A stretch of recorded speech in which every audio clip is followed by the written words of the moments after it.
ABC7 business commentator Richard Stern joined us now. And Richard, the month of May now in the books on Wall Street. How did the numbers shake out for the month?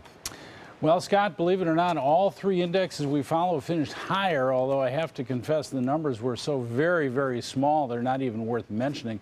What I do want to mention, though, is that now with 5 months of the year in the book, numbers are still pretty small, but here's what they look like. The Standard & Poor's 500 index has the best performance, and in 5 months, it's up by 1.53%. Think of that. Almost nothing at all. The Dow also is higher for 5 months. How about 1.02%? The only loser for the first 5 months of the year is the NASDAQ, and it was down by less than 3%. So all in all, kind of a sideways move for 5 months. And if you remember February when things got pretty ugly, I guess right now we'll say take it and thank you. The Dow today was down by 149 points at the low. Pleased to say we didn't close anywhere close to that number. Let's take a look at the final figures.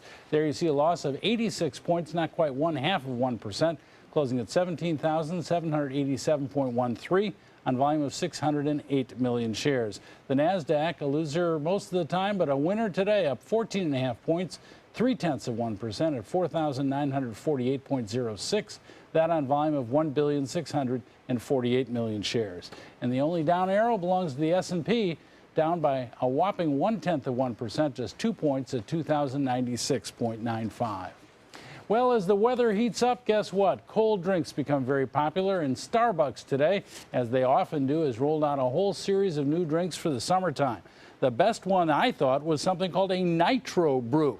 For $3.95, you can get cold coffee infused with nitrogen and served through a beer tap. Scott, how does that sound to you? Also being available for the first time, a double shot on ice. That's a direct quote. A double shot on ice, chilled espresso, a dash of milk, and a bit of sugar. And coming soon to a Starbucks near you, something called a cold bar. It's been experimented with in Seattle and in San Francisco, has been very successful.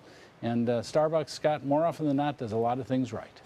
They sure do. They've had a lot of success, and anything chilled or cold in the summer sounds really good. Exactly right. Well, we start a new month tomorrow, Richard. What are you expecting?